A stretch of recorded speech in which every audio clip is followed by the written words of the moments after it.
Step back in time with me to the turn of the millennium and you'll find the undisputed king of entertainment. For many, this isn't just a console. It's a monument to an era of gaming long gone by.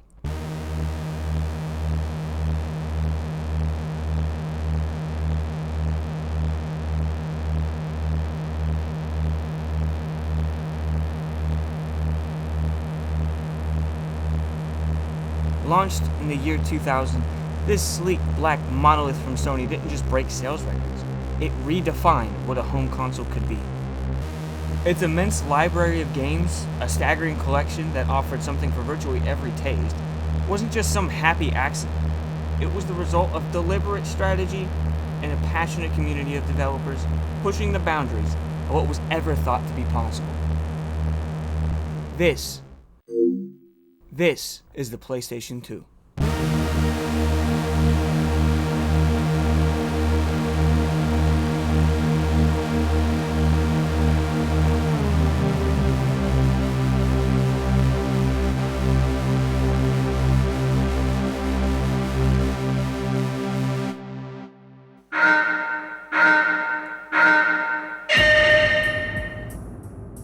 We can't talk PlayStation 2 without mentioning the first PlayStation. I have to do like the whole thing. Dude, I don't want to bring them up again. Do it. No, dude, no, I don't really. Do it. Okay, all right. Okay. Don't have to yell at me. The year is 1994. You're over at your buddy Jimmy's house. Jimmy. Getting hit with the sweet riff from Weezer, begging his parents to take you to see The Lion King, or if they're cool, Pulp Fiction, even though that movie is a little overrated, I'll argue in the comments later. And he rips you with the, hey, I just got this little game, you might not have heard of it, it's called Donkey Kong Country. And he proceeds to hit you with auditorial nirvana.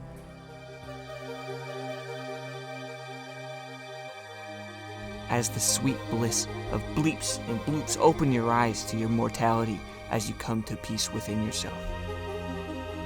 And you realize you're 11 years old. The water level kind of f***ing sucks. Nintendo. Nintendo made the Super Nintendo. Go figure. The Super Nintendo had a sound chip that was produced by Sony, which put Sony and Nintendo in good terms, and then Nintendo wanted to make a CD-ROM based SNES, because that's what the cool kids call it, and they asked Sony with a, yo dudes, the Empire's pretty chill, maybe you could join it. Sony jumped onto the agreement and helped develop a CD attachment for them, and then BAM! Gone! They're gone.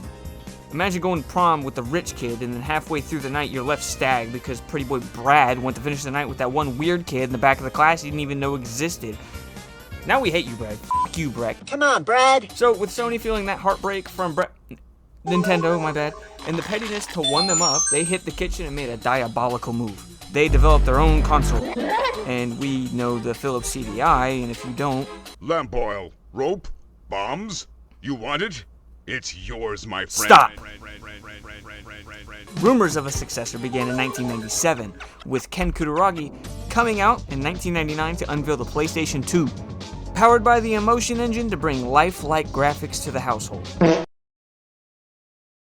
The console was said to be able to render 7.5 to 16 million polygons at any moment to convey emotions as realistically as... Raiden, turn the game console off right now. What did you say? The mission is a failure. Cut the power right now. What's wrong with you? What sold this thing to the masses was it was a built-in DVD player. The price of a starter cheap DVD player was $200 to $300 back then. So the PS2 launched at $299, which was an amazing decision and gave every little kid their moment to turn into Jordan Belfort and convince mom and dad to buy the PlayStation instead of the Toshiba whatever the fuck. You guys can watch Bridget Jones's Diary, and I can figure out what the hell the Lolly Lule Lo is. Because Kid Me thought I was going insane. Metal Gear Solid 2, banger of a game. Holy shit, I didn't know diddly squat until my brain partially developed.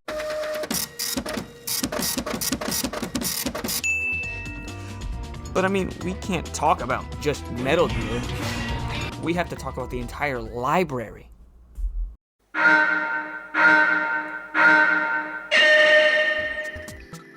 Here it is, the This is the part where you ask, "Ooh, what PS2 games is he gonna bring out?" Yeah, let's talk about Sly Cooper. Of course I am, dumbass. That's the point. I have to name the heavy hitters and some gems because I don't have time to go over. Let me just 10,987 games. But we have sequels to classics, the origin of many critically acclaimed franchises still going to this day, to some things that we should just never bring up again. Oh, hell no! With the power of the emotion engine, like they kept saying. And the storage space of DVDs allowed bigger, louder, and longer titles that have stood the test of time. And I have to mention one game that truly exceeded expectations.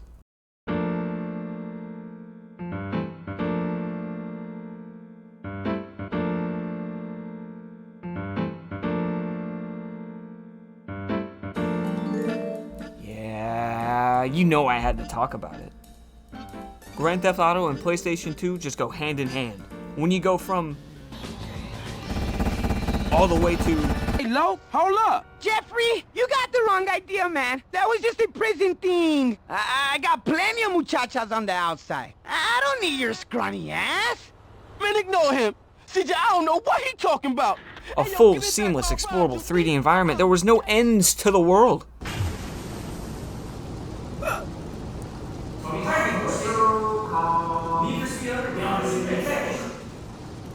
See, there's just like too many options to be able to talk about them all. This is the home of generational games. Gran Turismo 4 is quite literally the best racing game of all time, hands down. Insanely fluid controls and graphics unlike anything ever seen at this point. Hi, how are you? And my favorite part of the PS2 library is the risk-taking games. Games that didn't really make sense or appeal to everyone. That was the point. Every single person had their own game they could play. If you ask somebody what they played on the Nintendo 64, you'll hear Mario 64, Ocarina of Time, Donkey Kong 64, Kirby 64, you know, the hitters. If somebody says Glover, you gotta, you know. But ask somebody what they played on the PlayStation 2, because that's what we're talking about.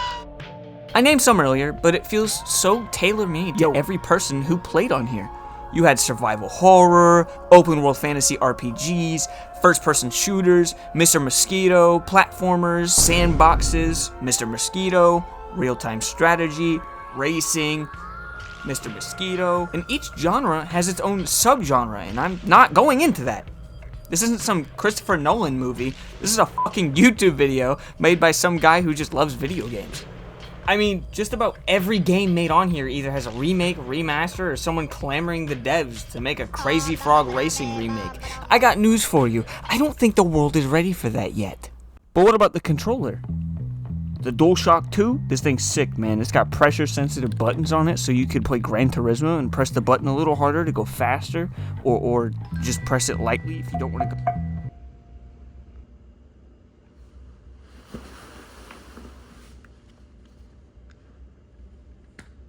Somebody watching me?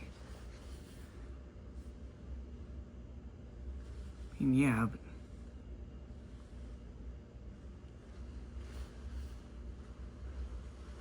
It's weird.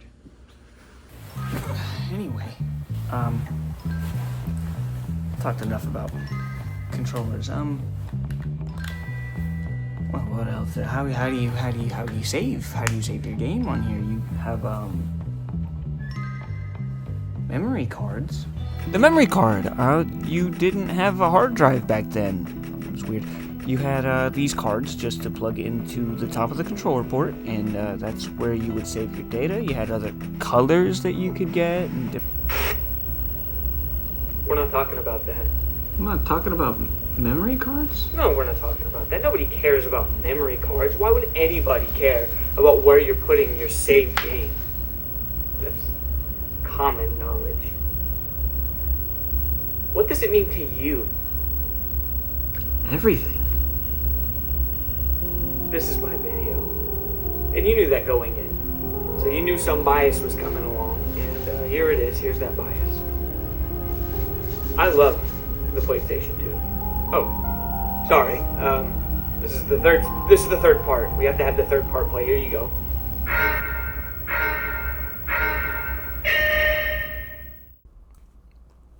Now, look, I've been playing games for a long time. A really long time. Back in those days, I didn't have much. I grew up in a house with about 8 people in it, so quiet was only reserved for sleep. Constant noise, constant talking, droning on and on until I was here. And as time has gone on, I still sit here in that beanbag to relax and remind myself of simpler times. Now, there's still that child within me, yearning for another day on the playground. And I think this is a bit of healing. Nothing's ever going to stop the fact I was a kid. And nothing's going to stop the fact that I am inevitably growing up. But no matter what, through thick and thin, I can always play Gran Turismo 4. That game got me through some really hard times. It's always going to be there for me. Nothing can stop the inevitable march of time and how old we get. But what can slow it down for us for a moment, to stop everything for 1 second, that's what matters. And I don't think I would be doing anything I'm doing right now without this thing.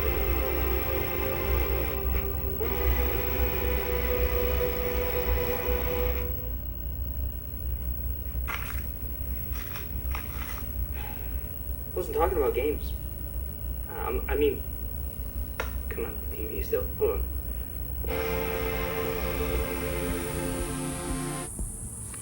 That should be better. Wasn't talking about games.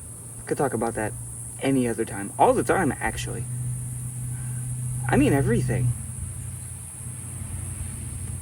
Let's go talk about that. I'm saying the gaming market as a whole was revolutionized right here. Remember earlier when I said the PS2 was a DVD player?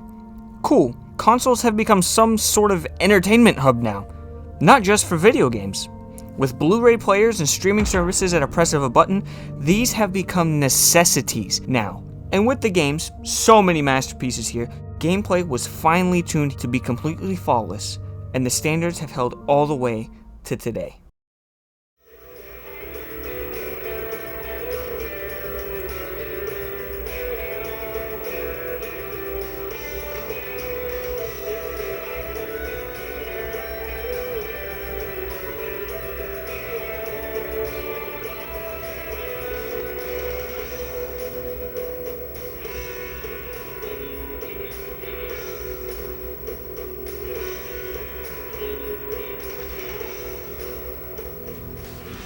Now, what kind of person would I be without bringing up Silent Hill 2?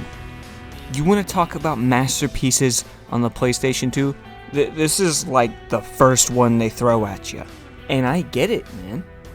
I had this on an emulator, and I got about halfway through the game, and I just stopped, because I knew I was onto something beautiful. I went and bought the game at my local game store, and that's like the best financial decision I've ever made, and I don't regret it at all. Yeah, I didn't want to watch this cutscene. Are you good over there? Yeah, I'm still sitting here watching it. I don't think I'm gonna go to bed. I think I might play this again. So slight spoilers here, if you haven't played Silent Hill 2. And if you haven't, I want you to do a backflip away from your headphones or speakers or whatever the hell you're using to watch this. You got 10 seconds. Yeah, the backflip is necessary. Okay, you gone? You gone? Can you hear me? Okay, cool. Silent Hill 2 tracks every minute detail of every interaction you have with the game to determine what ending you get. Looking at the picture of Mary, healing yourself over 100%, maintaining your stamina, not overexerting yourself will get you specific points in a certain ending, while looking at a knife or reading this one message hidden in a building at one specific point in the game, where hitting monsters that you killed after they're already dead a certain number of times, or how long you spend with certain characters, all determine what ending you get, and the endings are quite different and make complete sense as to certain tasks you have to complete in order to get them.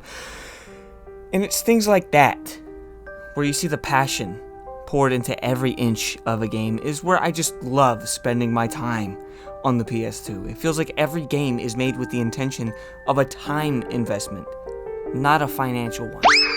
I seriously don't know how my life would have been if I didn't have the PS2. Maybe I'd be a lawyer or a pretty damn cool teacher, but there were other influential games for me, of course, like Xbox with my brother and Wii with my mom, but I think of the so many restless nights in front of my little TV. So many memories of my cousin coming over to play some games in split screen, or finding the dev room and Ratchet and Clank going commando, or learning how to play Future Tactics. Unforgettable titles that are still on rotation all these years later. There hasn't been any game console to come nearly as close as the PlayStation 2. No matter my age, I always come back to where my love for games was founded. It feels incredible to disconnect and spend some time with myself again. The PlayStation 2 changed everything.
Oh. You're still here. I ended the video already, but okay. You're still watching. I do appreciate you for being here. I really do. If you made it this far, this is awesome, and I want to let you know personally, I want to do things like this.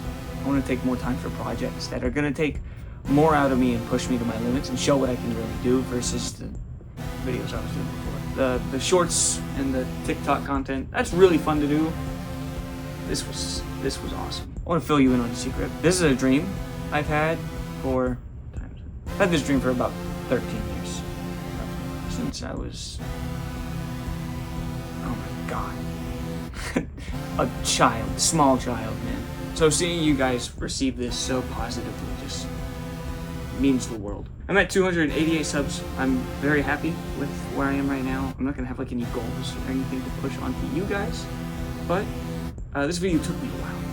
It took me a good minute. It's a little rough around the edges, but it is everything I wanted in it, and I hope that you enjoyed it. If you did enjoy it, I don't want to be basic, but I do want to ask, just please like and comment to spread awareness and put it in the algorithm and share with anybody who you think would enjoy it. Because I want people who do enjoy this to find it so they have something else to entertain themselves with. Because I found this to be entertaining with myself, and I want it to be entertaining for you guys. So any criticisms or anything, you got any critiques, just let me know. But again, if you're this far in, man, I can't thank you enough. And I hope you enjoyed the wacky endeavors I took you on, because that was like 2 days ago I thought of that. Again, I keep repeating myself because I don't know how to talk in front of a camera. I really appreciate you. I hope you have a great day. I hope you can be here next time. Hit the bell, please, so that you know whenever I finally upload again, which might be in 3 months, apparently. But again, thank you.